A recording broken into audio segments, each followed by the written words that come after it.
Hey guys, welcome to Entertainment Talk Nation. This is Rob. This video we're going to do our review for Game of Thrones. And I guess I can take some solace in knowing that it took 5 years for one of my favorite characters to get killed off. And we say goodbye to Jon Snow. Sadly, my number one favorite character, or number two, it switches between him and Tyrion. What an episode. My God, what an episode. I mean, you want to talk about making an impact on the way out without staging this big war. And speaking of war, we see that Stannis, despite his dreadful numbers, and despite the fact that he is marching to a losing battle, still marches. In the wake of losing everything, not only his daughter, but his wife hanging herself, and then the Red Lady taking off. And it's funny because when you think back to all the seasons where she's been counseling him, she had me convinced that everything she was doing was right. Everything she was, not right, but what I'm saying is every time she made a prediction or some sort of a prophecy, it came true. It seemed like she was steering him in the right direction, only for it to all come crashing down at the end. And then Stannis meeting his demise to the blade of Brienne of Tarth. And, this amazes me that he was that stubborn, especially after hearing that Melisandre took off on him. I would have gathered my men.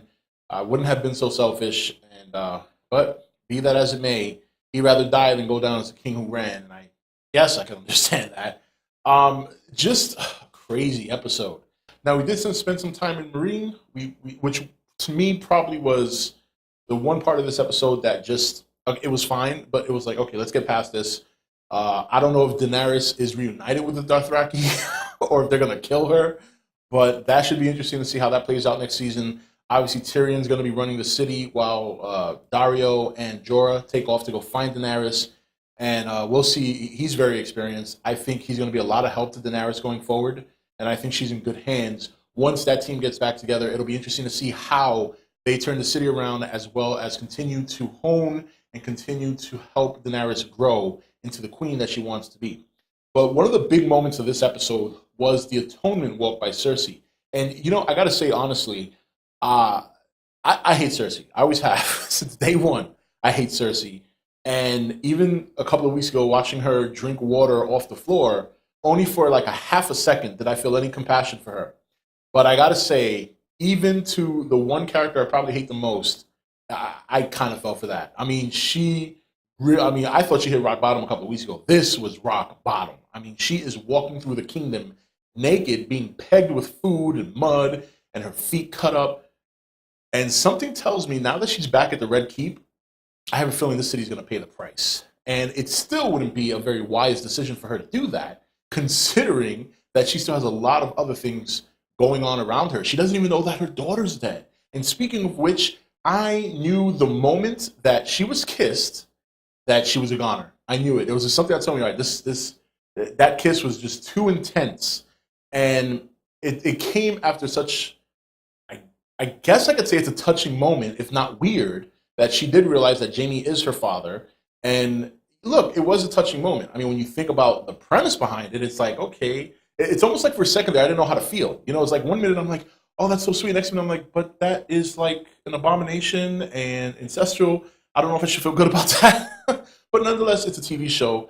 And it still was sad to see her die in his arms right after she basically embraced him and said that she was happy that he was her father. And can you imagine how Cersei's going to react when he brings this news back to the kingdom? And what's this going to do for Dorne and Westeros now, and the Lannisters and the Martells? It's going to be crazy.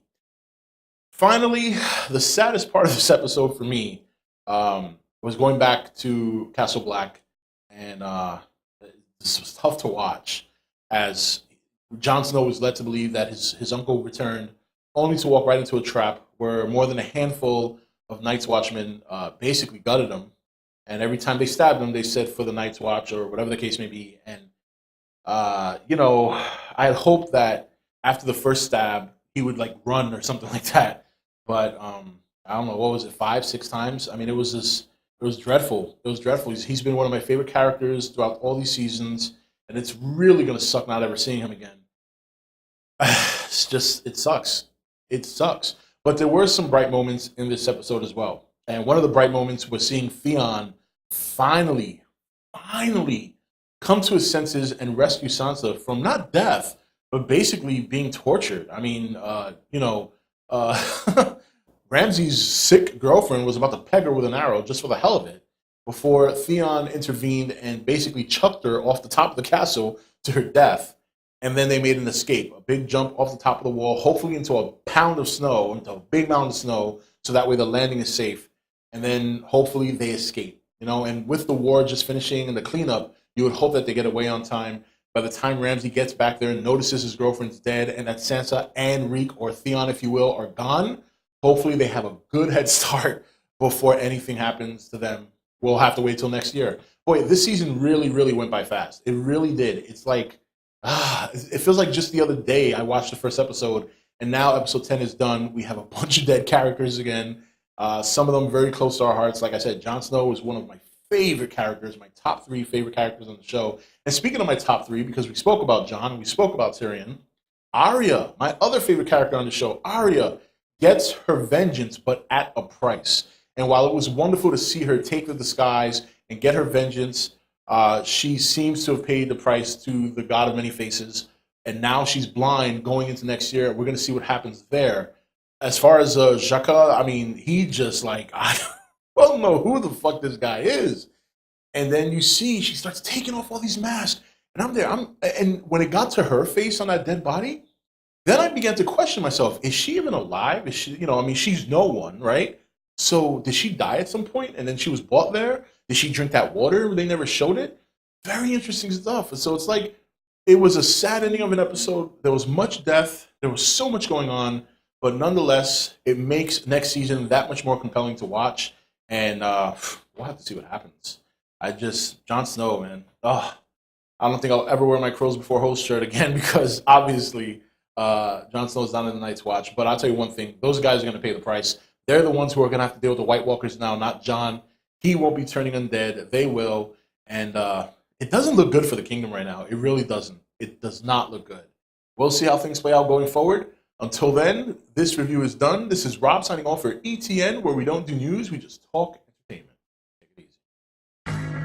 Thank you for watching ETN. Don't forget to comment, share, and subscribe. Join the nation's Facebook page to meet other subscribers or visit ETN's Facebook page and Twitter page. Links for all are in the description. You're watching ETN. Share and subscribe. Hey guys, welcome to Entertainment Talk Nation. This is Rob. This video, we're going to do our review for Game of Thrones. And, I guess I can take some solace in knowing that it took 5 years for one of my favorite characters to get killed off. And we say goodbye to Jon Snow. Sadly, my number 1 favorite character, or number 2, it switches between him and Tyrion. What an episode. My God, what an episode. I mean, you want to talk about making an impact on the way out without staging this big war. And speaking of war, we see that Stannis, despite his dreadful numbers, and despite the fact that he is marching to a losing battle, still marches. In the wake of losing everything, not only his daughter, but his wife hanging herself, and then the Red Lady taking off. And it's funny because when you think back to all the seasons where she's been counseling him, she had me convinced that everything she was doing was right. Everything she was, not right, but what I'm